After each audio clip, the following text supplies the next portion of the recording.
Is this the place? You said she's here, but what do I need to do to see her?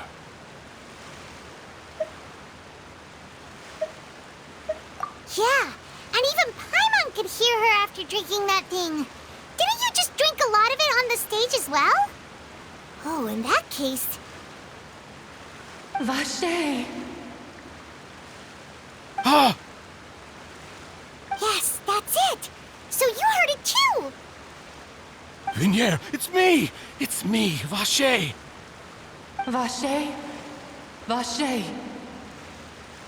I'm here! I'm here! Where are you, Vinier? I'm coming for you. I'm finally here for you. Hey, wait! Be careful! Hey, wait! Vinier, is that you? It's me, Vache! Vinier! Vache? Why did you come? Didn't I say? You don't need to look for me. You look a lot older than I remember. How long has it been? It's been more than 20 years. I've suffered for over 20 years since the day you left. All this time, only the thought of bringing you back has kept me alive. Nothing else mattered to me. I must be dreaming. Who would have thought I'd get the chance to tell you all of my feelings like this? Vinier, you are my everything. I really don't know how I could live without you. But Vache, if you ask me, this world would be better off without you. What are you saying? If not for you, I would have finished my law degree and probably become a top-tier attorney one day. If not for you, I would have continued to pursue my love of the arts, and my works would have been displayed in the Palais Mermonia itself. If not for you, I would at least have been able to take care of my mother.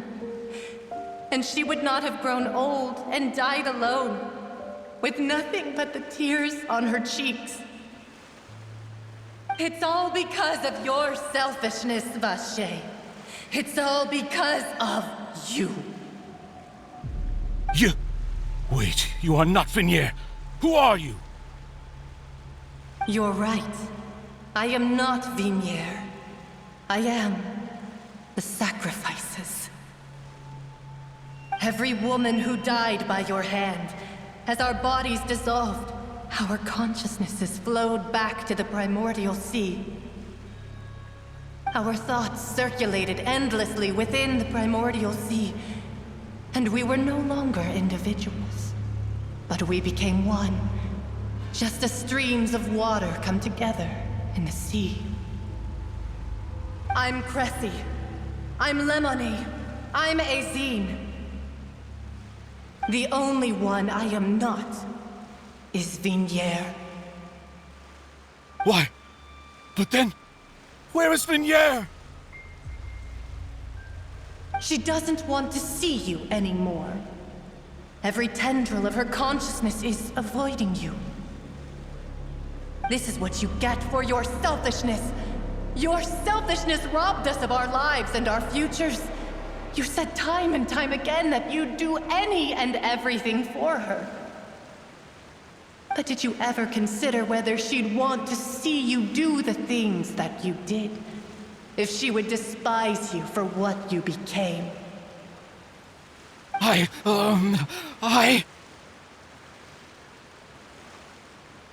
You are a liar, a heartless murderer, and a cowardly narcissist. The only thing you are not is Vinier's beloved. From the moment your first victim died and her consciousness merged with Vinier's, she has had nothing but pure hatred for you.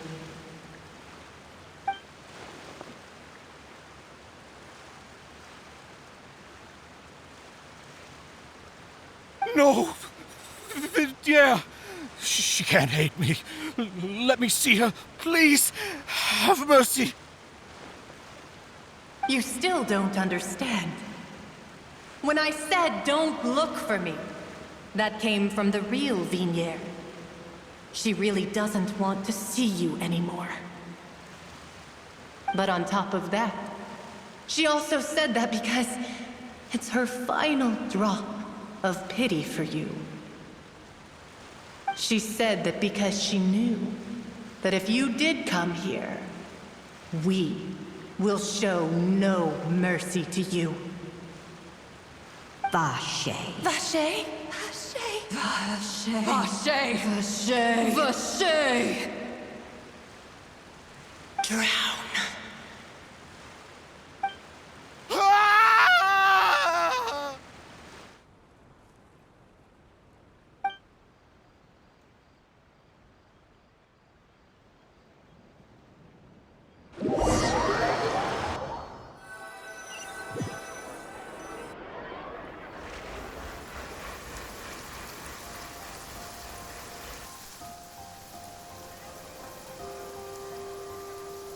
Finally, we have some time to do shopping.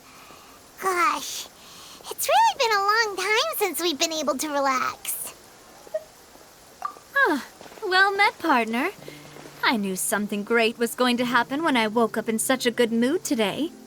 Even this weather can't put a damper on the demoiselle's mood. It's a pleasure to see you both again. Oh, hey, Navia! It's been a few days. Paimon's already started to miss you. Oh, now that I believe. I'm easy to work with and always bring home the bacon. Who wouldn't treasure having a partner like me? Sounds like you're really enjoying life these days, Navia. What have you been busy with since the trial? It's just been one thing after the other. I've been making non-stop trips between Poisson and the courts in Sen. Everyone from Spina di Rosula organized a memorial for my father. We never held a memorial when he first died, since everyone knew that even if we held one back then, no one was going to come. This time, though, everyone in Poisson, and even many people from the court, all attended.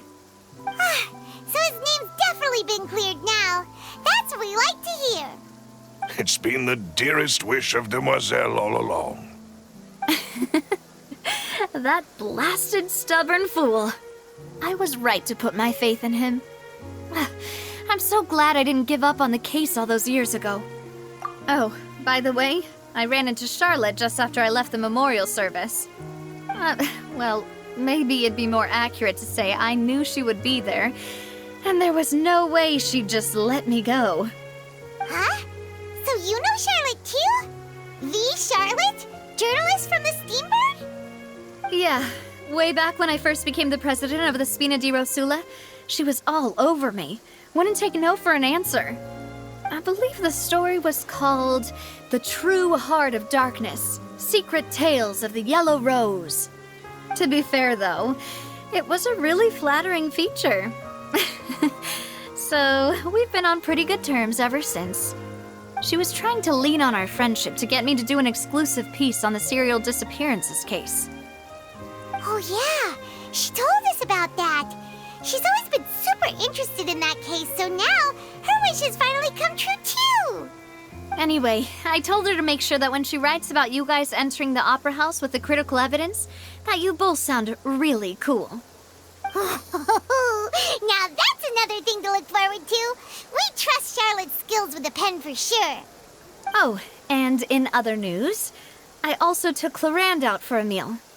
Oh, are you two on better terms now?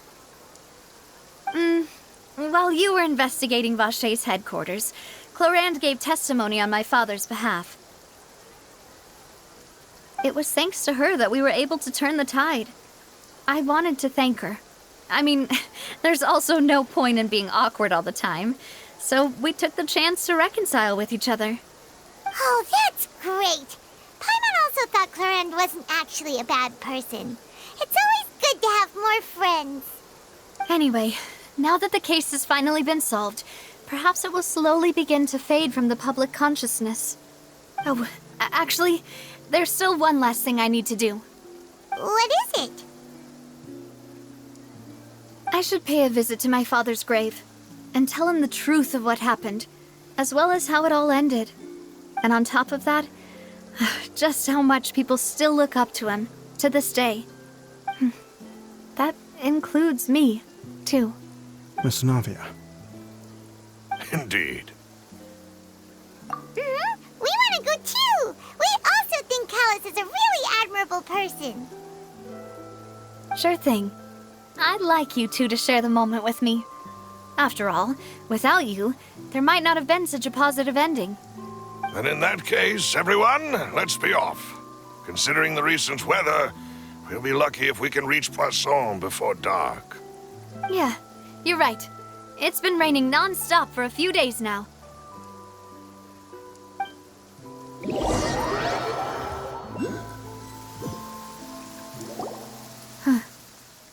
This is where my father's grave is. To be perfectly honest, even I haven't been back here for a long time. Huh? There's someone there already. Wait. That figure. It can't be. Isn't that Nervalette? Why would the Chief Justice be here? Huh? Navia?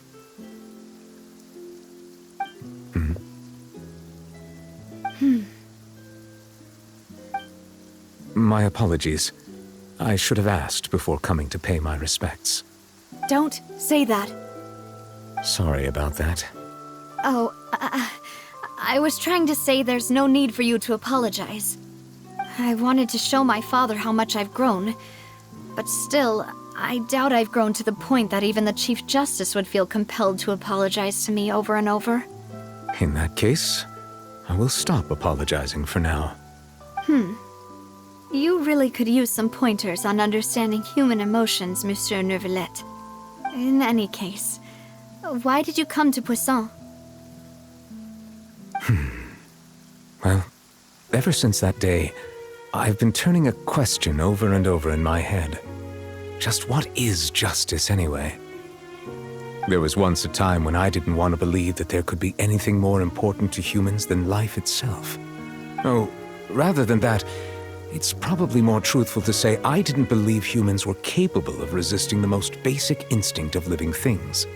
That they could rebel against their own nature, or consider certain things to be more important than their own lives. Which is also why I didn't stop your father from beginning that fateful duel.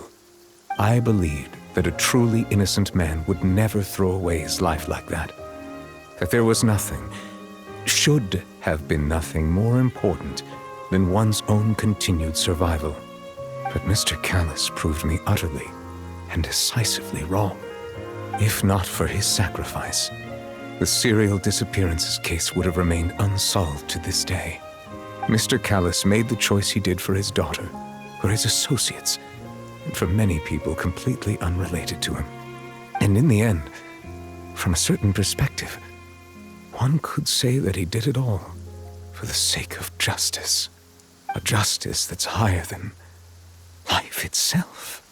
So, you asked me why I came here. I just wanted to say my apologies to Mr. Callus in person. I should have noticed all of this much sooner. This regret has filled me with a sadness that has haunted me for days. That high and mighty chair in the opera Epiclese indeed insulates one from many important things. Spina di Rosula, thank you so much for your hard work and perseverance. I'm sorry for being mad at you before. So, you're actually one of those types that's cold on the outside, but pretty thoughtful on the inside, huh? That reminds me of Silver, one of my guys. Sorry about that. Self-expression is not one of my strong suits. Didn't I just say you don't need to apologize? Ah, so Navia and Nervalette seem to have made their peace as well. Let's not disturb them for now. We can wait till after they're done.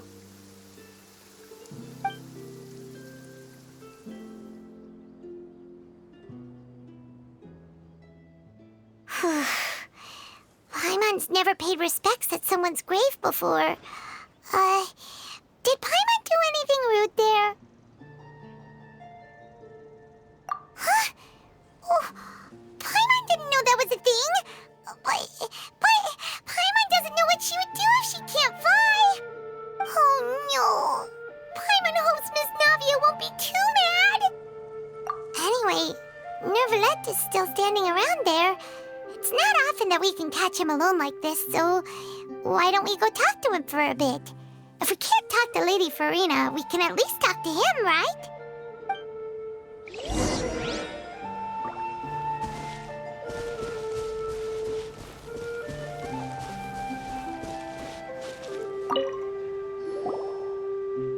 Oh, it's you two. Did Miss Navia invite you to come pay your respects to her father? Mm-hmm. We ran into Navia on the streets today, so we just followed her here. I see. Then is there something that I can help you with? Well, it's pretty hard to run into you like this since you're usually super busy. So we figured we could try to ask you a few questions, if that's okay. Please feel free. Though outsiders, you helped us solve one of the greatest mysteries in Fontaine, and it would be my pleasure to return the favor.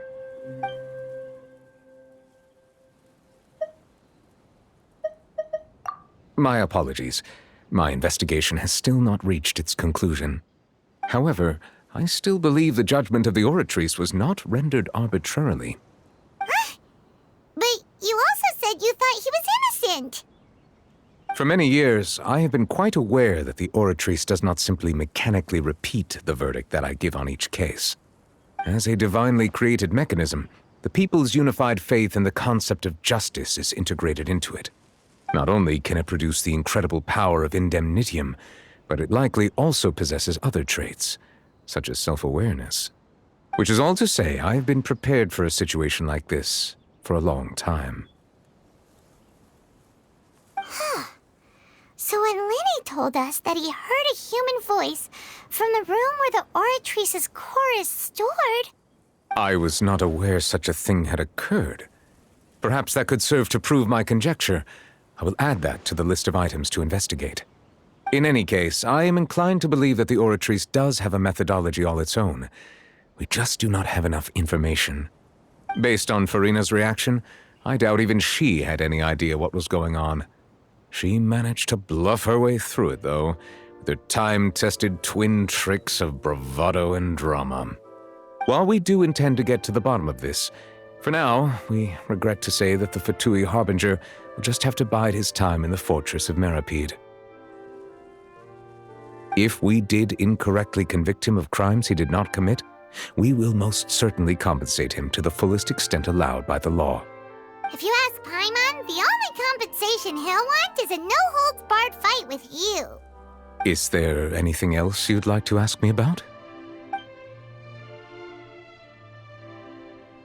So, at court, the bad guys referred to that special water as water from the primordial sea, but what is it really?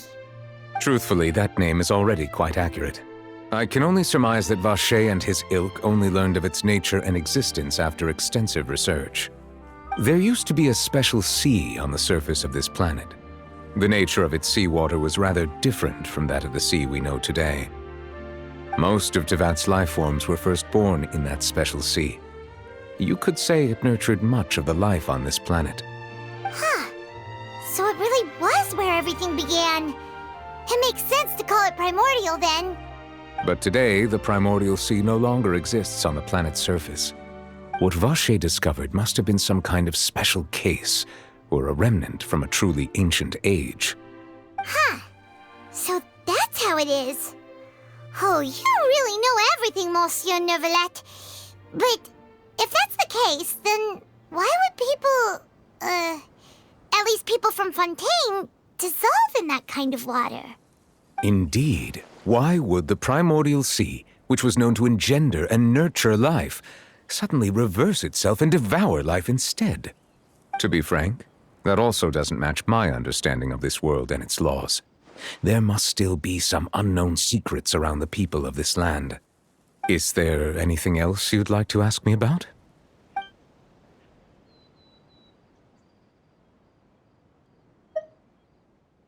That the sea levels will rise and everyone will be dissolved in water, leaving Farina crying alone on her throne, but the sins of the people will be finally washed away for good. Does that appropriately summarize the version you've heard? That's right! It was Lenny that told us back then. And that about covers all the main points. Yes, up to the present, I think we reached a point where we have no choice but to confront this prophecy directly. Rumors have it that this prophecy is rooted in the last words the former Hydro Archon left to the world before she passed away. A prophecy? Of the former Hydro Archon? Wow.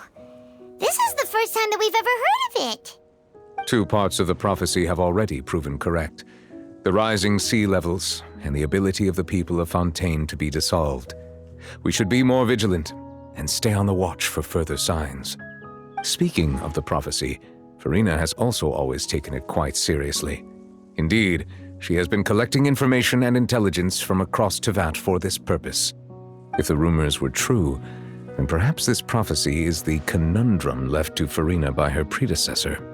But with Farina being the way she is, can we really trust her to solve it? Is there anything else you'd like to ask me about?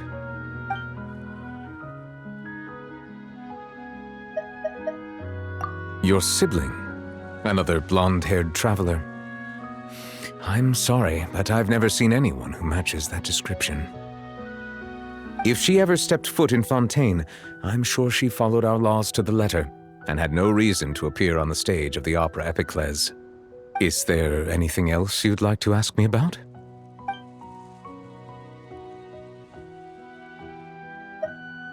Very well. It was my honor to provide you with what answers I could. I very much enjoyed conversing with you. It will soon be time for me to leave this blissful tranquility behind and return to Palais Memoria. You really are super busy, Monsieur Neuvillette. Paimon thought you only came here to pay your respects today because you had the day off. Crime and villainy do not have the day off, and so justice must work around the clock as well.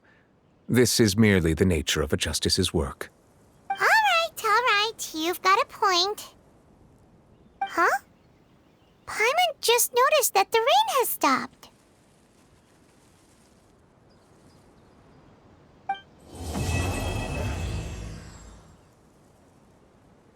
You know, we've been walking around for a while now. Why don't we go back to the Spina di Rosula base in the court of Fontaine and have a rest? Navia said something about having a place ready for us there, didn't she? Come on, let's go!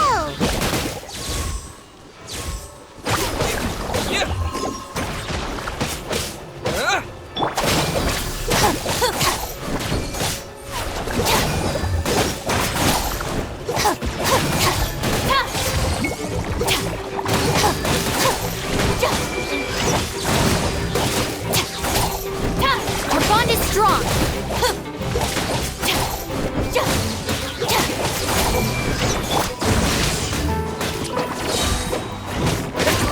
Thunderclap!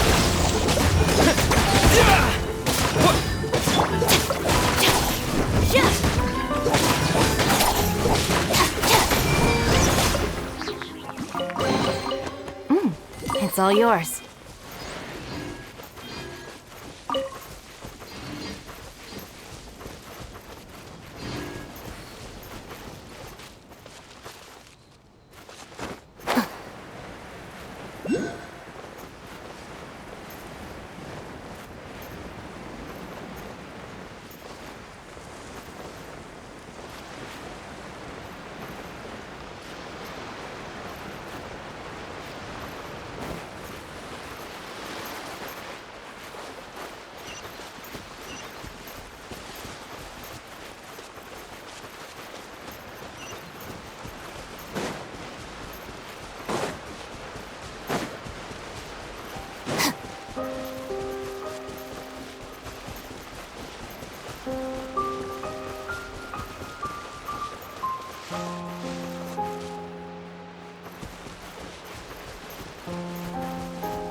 Out of my way!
Imagining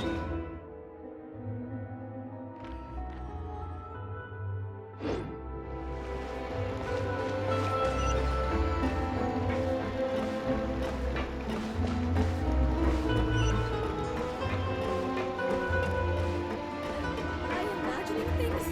Or is all this standard making?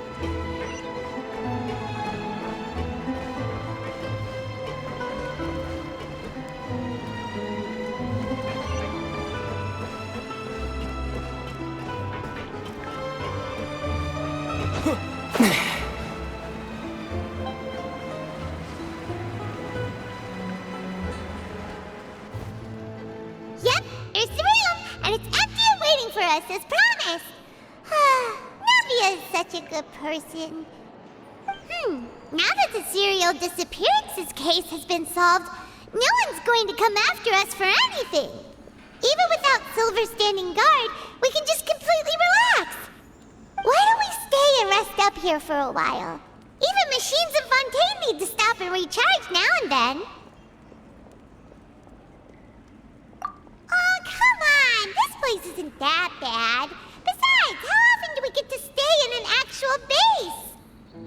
Oh, fine. Remember that detective story Paimon read before? Well, the author is about to release a new book, so Paimon wanted to buy it as soon as it came out and have a quiet place to read it. Yippee! Then it's agreed. Come on, let's get some sleep. We'll need to be up first thing in the morning to get in line and buy a copy.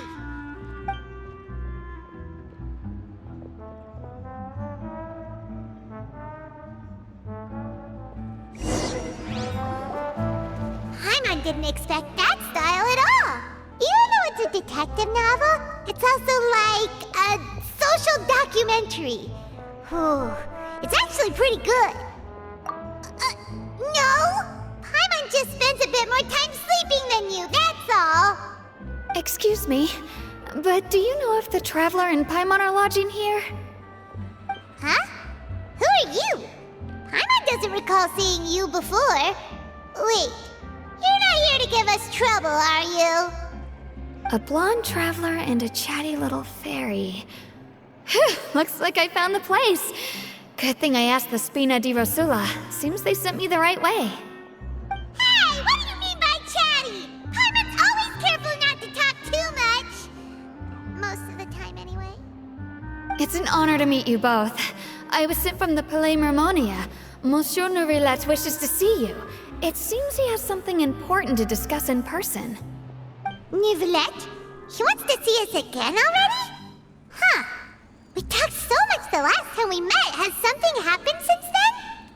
I am not privy to the details. It would be best if you came to the Palais Mermonia and asked Monsieur Nourilette in person. If you say so, but Paimon has a bad feeling about this. Now that I've delivered the message, I'll take my leave. Thanks! We haven't left the room for a few days, so we'll head over once we've freshened up a bit.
Oh, it's you, cutie.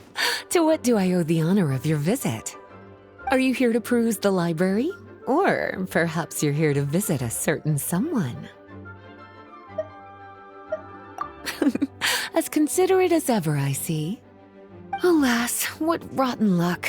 You just so happen to have caught me in the middle of some important work. I'll have to treat you to afternoon tea some other time. Wait, you're actually busy? With work? That's not a sight you see every day. You're right. The last time I was this consumed with research must have been way back at the academia. I haven't done this much thinking for a long time. It's rather exhausting. If you're that interested, why don't you join in on the fun? What do you say? Want to help me relive my days as a scholar? It's not polite to pawn off your work on other people, you know. Is that a no, then? It will be quite the rare opportunity to work together, and you would, of course, be generously rewarded. But if you don't want to... As you probably know, the Knights of Favonius have long conducted research on alchemy. But most of that research has been carried out in a laboratory setting. The public's knowledge of alchemy is quite minimal. Which means that up to this point, most of our research and discoveries have remained quite distant from people's daily lives. We've put a lot of mora into the research, but have very little to show for our efforts. Noting this disconnect, Jean decided to start an initiative where we'd share the fruits of our labor with the people. For now, that means introducing them to several different kinds of alchemical potions. As it happens, I already have some experience with this work. Even though I usually work at the library, I have lent my support in the past to the management of the Knight's potion supply. Potioneering was also one of my academic specializations back in the day, so Jean thought I was the best person for the job. But to create potions practical enough to support the daily needs of the people, a lot of adjustments had to be made to the ingredients we use, and the overall alchemical process also needed to be simplified. All in all, what started as a relatively simple research project soon evolved into something exceedingly complicated. So, are you asking us to help you with your research? 'Cause, you're not exactly talking to two alchemy experts over here. No worries. I've already thought of the perfect job for you two. Alchemical practices are becoming more and more advanced, but there's still a disconnect between our research and the general public. What we really need is to collect feedback from the people. Otherwise, we won't truly know if we're satisfying their needs. But if we want to conduct research and collect feedback at the same time, we need to go about things in a more efficient way. So, I thought the best way to do that would be to open up a potion shop. That way, we could continue to handle the alchemy side of things while also being able to interface with the public and understand their needs. Oh, it's like killing two pigeons with one stone! Smart idea, Lisa! Well, of course. And who better to take on this job than one of the most accomplished among our ranks, the Traveler? When I was at the academia, students would often help out with each other's research projects. I'm sure my cuties wouldn't want to miss out on the opportunity to experience that sort of youthful enthusiasm for themselves. Yeah, you make it sound nice and all, but Paimon still thinks you're just looking for a way to pawn off your work. I knew I could count on you. When all our work is done, I will personally see to it that you're generously rewarded. All of the initial preparations have been made, so let's head to the shop. We'll finish our discussion after we get there.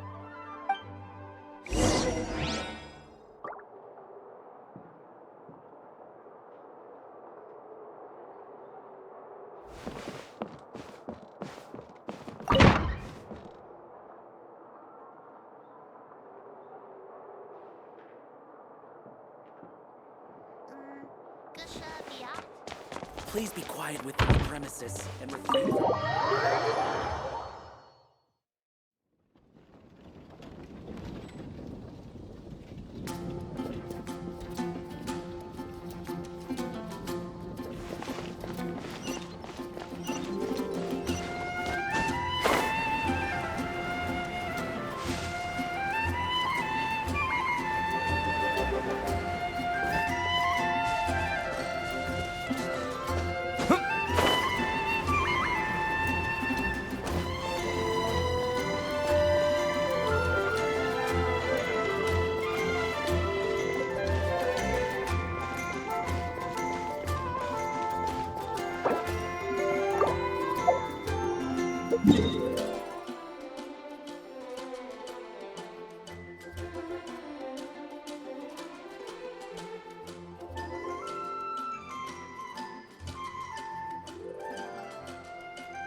Transfers of supplies must be reported.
Let the show begin.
This is the shop.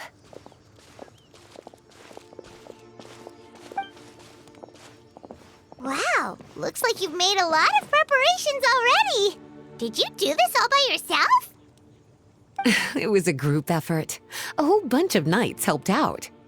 Jean secured the initial funds to open the shop. Albedo and Sucrose provided the ingredients and equipment needed to brew the potions. And the logistics company is handling the provision of all future supplies. Now with your help, it's like an additional weight has been lifted off my shoulders.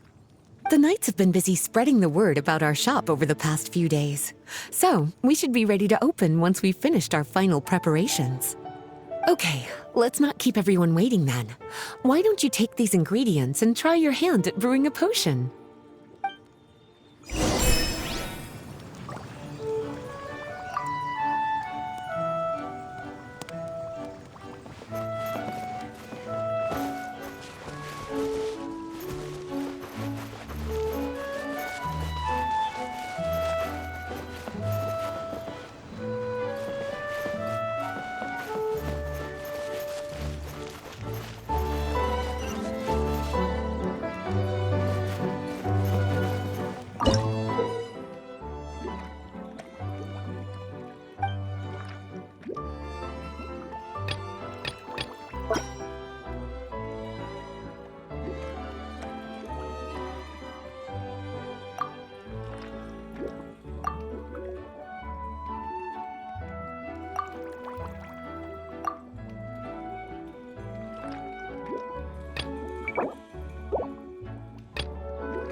Whew, looks like you finished your potion.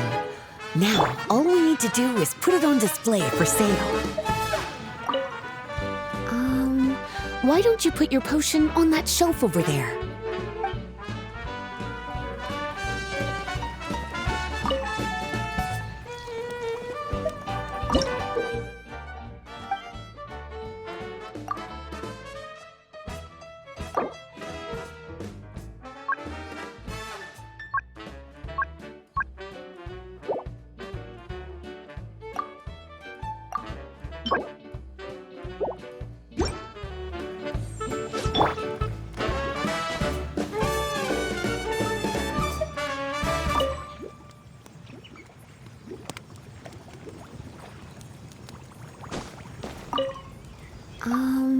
Why don't you put your potion on the...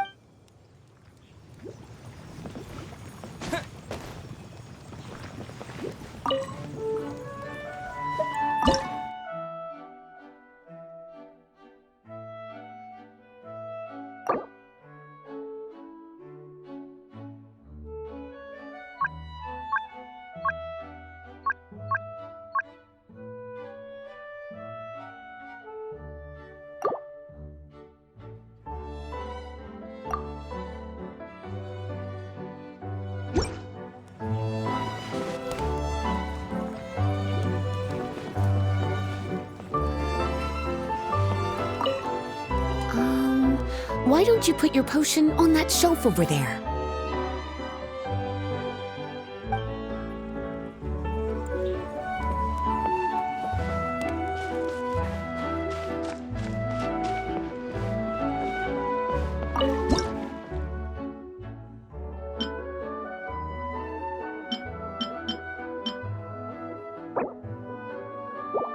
Looks like we're done with all the prep work. Why don't we take a short break over there while we wait for customers to arrive?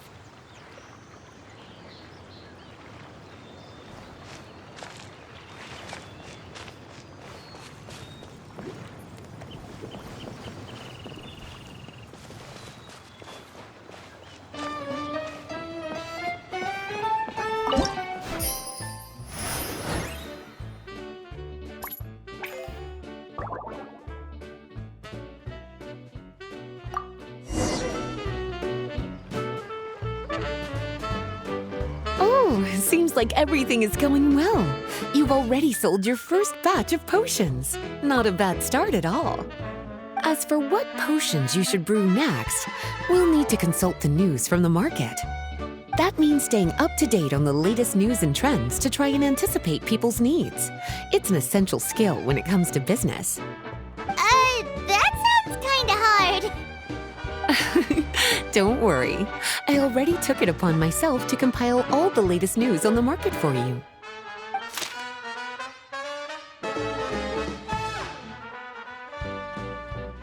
What do you think? Have any ideas on the kinds of potions you should sell next? Go ahead and try to cultivate some herbs then. Bioalchemical processing can infuse herbs with different effects and properties. Using different herbs in the brewing process will, in turn, alter the effects of the potion. There's a whole bunch of combinations to try. All right, cutie, why don't you get started?